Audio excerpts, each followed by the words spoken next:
रूस से लेकर अमेरिका तक, चाइना से लेकर जापान तक, इन देशों के अंदर इस वक्त हड़कंप मची हुई है। स्क्रीन पर एक वीडियो देखिए।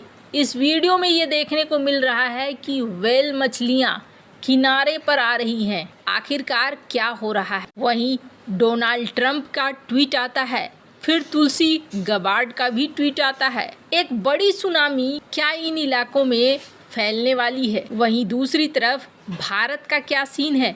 क्या भारत के तटों में भी ऐसी ही सुनामी देखने को मिलने वाली है? और इन सब के बीच में चाइना, जिसके ऊपर तो डबल कहर टूट पड़ा है। चाइना के अंदर बड़ी हलचल मची हुई है, बड़े संकट में फंसा हुआ है चाइना। जियोपॉलिटिक्स में बहुत कुछ चल रहा है।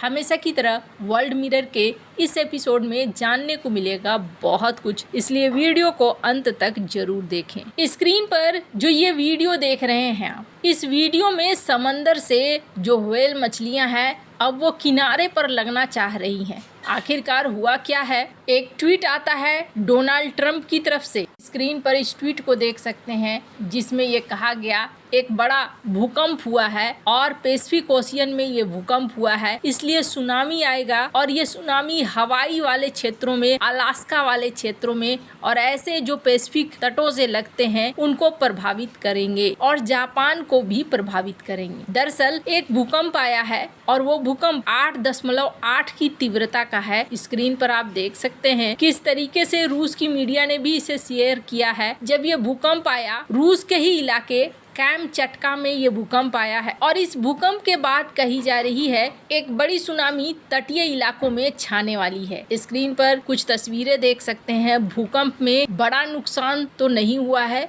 लेकिन छिटपुट नुकसान हुआ है रूस को। और इसके बाद जो सुनामी का अलर्ट है, ये सुनामी का अलर्ट अभी चारों तरफ फैल गया है। न सिर्फ रूस को खतरा है, बल्कि रूस के साथ साथ जापान को भी खतरा है। अमेरिका के अलास्का के इलाके में भी खतरा है। तुलसी गबार्ड ने हवाई के लिए, स्क्रीन पर आप देख सकते हैं, वार्निंग दिए और इन वार्निंग्स के बाद एक बड़ी हलचल देखने को मिल रही है। लोग निकलने की कोशिश कर रहे हैं। बहुत सारे ऐसे भी इलाके हैं जहां बड़ा जाम सा लग गया है। स्क्रीन पर एक वीडियो मैं चाहती हूँ, इसे सुने आप।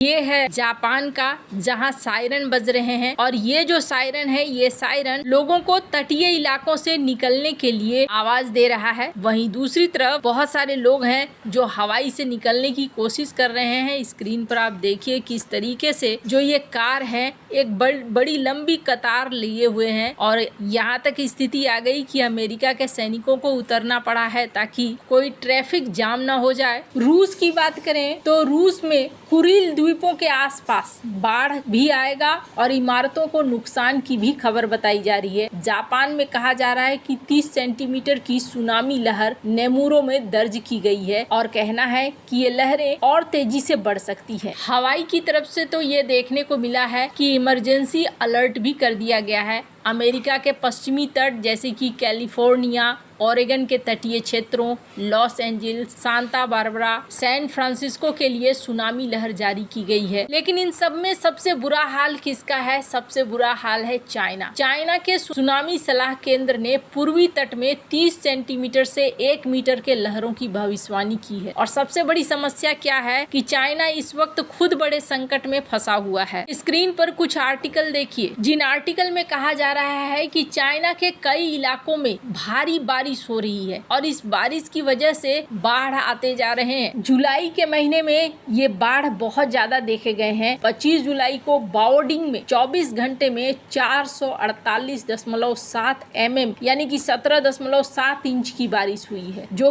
पूरे शहर में साल भर में जो बारिश होती है ना उसके करीब है। इससे बाढ़, बिजली कटौती, पुल और सड़कों को भी नुकसान हुआ है। स्क्रीन पर कुछ वीडियो देखिए। ये वीडियो दिखला रही है कि किस तरीके से तबाही फैली है और किस किस बड़ी मात्रा में नुकसान हुआ है। वैसे तो चाइना की तरफ से सारी खबरें निकल कर आती नहीं है, लेकिन जो आधिकारिक खबरें निकल कर आई हैं उसके अनुसार 19,453 लोगों को सिर्फ अकेले को बाओडिंग जगह से निकाला गया है। बाओडिंग कहाँ है? बाओडिंग राजधानी बीजिंग से मात्र 160 किलोमीटर दूर है। कहा जा रहा है कि अभी भूस्खलन भी होगा और भारी बारिश की वजह से मलबे का खतरा भी बढ़ेगा। सिर्फ इतना ही नहीं, इसके अलावे बीजिंग का ही एक इलाका है म्यून, और म्यून में 28 से 29 जुलाई तक 21 इंच से ज्यादा बारिश हुई है और इस बारिश के कारण 28 से 30 लोग मारे गए हैं। कहा जा रहा है इस बाढ़ से घर नष्ट हुए हैं, बुनियादी ढांचे को नुकसान हुआ है और राष्ट्रपति शी जिनपिंग को यहाँ पर ये कहना पड़ा है कि सबसे हाई लेवल पर आकर बचाव कार्य को करो। यानी कि जो बाढ़ है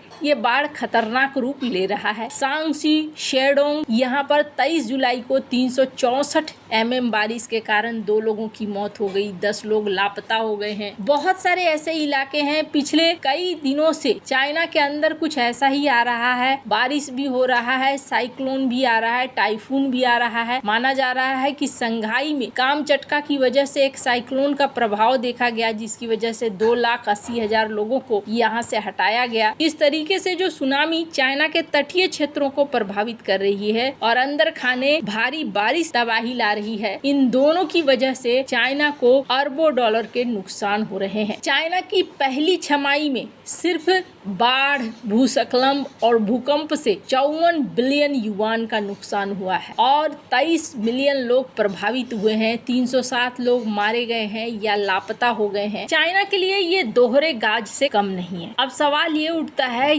कि जिस तरीके से प्राकृतिक आपदाएं आ रही हैं, क्या दुनिया तबाही के रास्ते पर जा रही है? अभी आप देखोगे ना, सब कोई बात कर रहे हैं टैरिफ की, सब कोई बात कर रहे हैं युद्ध की, और बात भी सही है। सामने जो बड़ी दुर्घटना दिखती है या बड़ी घटना दिखती है, लोगों का ध्यान उसी पर जाता है। डोनाल्ड ट्रंप ने आते आते जिस तरीके से हलचल मचाया है, चाहे वो टैरिफ का मुद्दा हो या फिर इजराइल गाजा, इजराइल ईरान युद्ध का मुद्दा हो, लोगों का ध्यान पूरी तरीके से इनकी तरफ चला गया है। जबकि जलवायु परिवर्तन, बाढ़, ग्लेशियर के पिघलने में एक बड़ा रोल अदा कर रहा है, इस तरफ किसी का भी ध्यान नहीं गया है। अमेरिका ने जहां जलवायु परिवर्तन के लिए हाथ खड़े कर दिए हैं, इस दिशा पर लगभग कहें तो सोचना इन्होंने बंद करना शुरू कर दिया है और ट्रंप की नीतियां ये बता रही हैं कि ट्रंप इस दिशा में नहीं जाने की सोच रहे हैं, बहुत ज्यादा खर्च करने की नहीं सोच रहे हैं। इसका मतलब ये है कि भविष्य में जलवायु परिवर्तन से संबंधित कई घटनाएं देखने को मिलेंगी। वैसे तो सुनामी में जलवायु परिवर्तन का डायरेक्ट कोई हाथ नहीं है, क्योंकि ये भूकंप की वजह से होता है और ये टेक्टोनिक प्लेटों के टकराने की वजह से भूकंप होता है। लेकिन समुद्र तल का बढ़ना, ये ग्लेशियर का पिघलना, ये तो जलवायु परिवर्तन के कारण है। यानी कि सुनामी में ज्यादा बड़ी लहरें आने की संभावना, जिससे तटीय क्षेत्रों को ज्यादा नुकसान होना, और इस तरीके के बेमौसम बाढ़, या बाढ़ है तो बहुत ज्यादा बाढ़,